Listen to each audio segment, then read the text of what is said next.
So, what kind of glasses? What kind of, I'm going to come to the VA. I want to be seen. I remember when I joined the service, the wonderful glasses they tried to give me, and I opted to keep the ones I had back then. But I know for a lot of my shipmates in the Navy, when they were in boot camp and it was determined they needed glasses, here you go. And back then there were these dark black frames. We had many, many names for them. And they're almost popular back now. And then I can remember I went to work at one of the training commands in boot camp later on in my career, and they'd had these new ones that I thought they couldn't get any worse than the first ones I saw. But they did. They managed to do it. So we're the VA. We certainly, we don't have top-notch stuff, obviously. So we give away those awful things, right? No. I mean, yes, they're not going to be Gucci. Okay. But they're also not the frames that we had when I was a resident in 1988, where we had literally 4 frames. We had 2 square plastic frames. One was black and one was brown. And then we had something very similar in an aviator style. And they, certainly were utility in terms of the fact that, you could see with them with your prescription. Were they aesthetically pleasing? No, not really. No, you were never dating anyone with those glasses. That's the way it worked, I'm pretty sure. And you took them off and then you probably didn't know who you were dating. Right. But today, the frames are definitely much nicer. As I said, they're not designer frames, but we do offer a full array of all of the types of lens designs that you would find in the community in terms of progressive edition bifocals or a no-line bifocal, which I think is probably what you're wearing. I'm wearing progressives. Yes.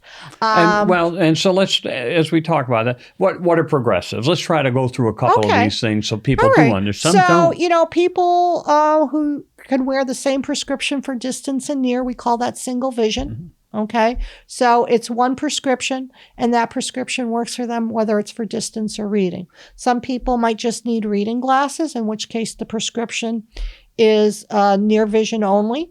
And it's their reading prescription. And when they look up or look across the street or go to drive their car, they're going to take it off. Then we have the traditional line bifocal, where the top segment is your distance vision. And then there's a little line that's probably right at your lower lid margin. And when you look down, you can see a more magnified version of your prescriptions for closer vision. Now, a progressive edition lens is a multifocal lens, meaning it has multiple points of focus, where a bifocal is just 2 points of focus, distance and reading.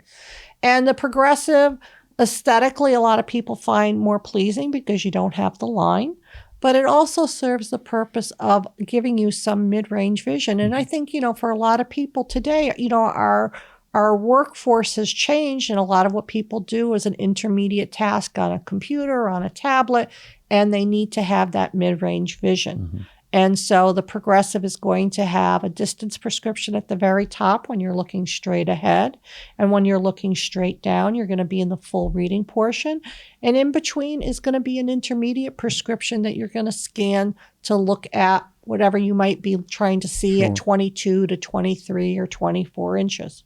And what I learned when I first got mine some years back, it takes a little time to get used to progressives. It's not wow, that's just great. I had to learn to turn my head a little differently and give it time. And usually we will educate people in that. And sometimes we will also look at what people are doing for either leisure or work, or if they have any type of physical disability. If somebody has severe neck arthritis or has a fused neck, a progressive is not going to be an appropriate choice because they're not going to be able to have that continuous neck motion that you need to be able to go from the top to the bottom. Sometimes if people are on ladders a lot, sometimes, we'll say to them, I'm not saying you shouldn't get a progressive, but what I'm saying is, you really need to be more aware of the fact that you really have to be looking in that exact spot, not to have your depth perception distorted. So, So you recommend and kind of lead them to what you think might be what they need. Yeah, I mean, we'll talk about the pros and cons. I mean, in the end, it is obviously that person's choice Sure. what they choose. But, oftentimes we will recommend or counsel them what the pros and cons may be of one type of lens design versus another, and, why we might be concerned that might not be a good option for them. A lot of times people are concerned about getting a progressive, and what we always say is get it, try it, and if you can't get used to it, we can remake it in a bifocal. Yeah, for me, they were the right choice. And again, it just took a little time to get used to, much like my hearing aids when I got those. It's one of those Changes things. always It's takes- something right. It's something new to your body, and it's going to take a little time. Absolutely. Even I managed to finally get a pair, and I'm wearing them. I'm not wearing them today, obviously, but I managed to navigate them, which I was really concerned I wasn't. And doesn't that sound terrible when I'm an eye doctor and I recommend them? But. Well, who better to know then, I think. The free VA New England mobile app is empowering those who served our country like never before. Access up-to-date information on benefits, healthcare, home loans, and more. Search VA New England in your app store today and access the benefits you've earned and deserve.